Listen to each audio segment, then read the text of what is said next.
গত রাত্রিরে আমরা এখানে জমায়েত হই ভেড়ামারা উপজেলা বিএনপি পৌর বিএনপির নেতৃবৃন্দ।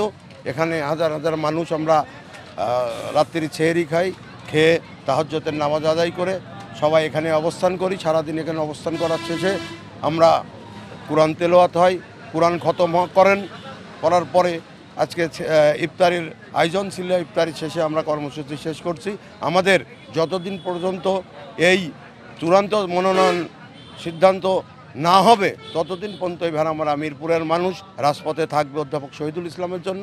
আজকে মহান আল্লাহর সাহায্যের জন্যে তার কাছে নফল রোজা, নফল ইবাদত এবং কোরআনখানি সব কিছুই করেছে আল্লাহ তাআলা সাহায্য প্রার্থনা করার জন্যে যে অধ্যাপক শহীদুল ইসলাম যেন এই ভেড়ামারা মিরপুরের ধানের শীষ প্রতীক তিনি যেন পান, তিনি যেন বিএনপি মনোনীত হন এবং আগামী দিনের যে নির্বাচন সেই নির্বাচনের নিশ্চিত, শতভাগ নিশ্চিত যে আমরা আমাদের বিশ্বাস যে তাকে আমরা নির্বাচিত করে এটা বিএনপিকে জনাব তারেক রহমানকে আমরা উপহার দিতে সক্ষম হব।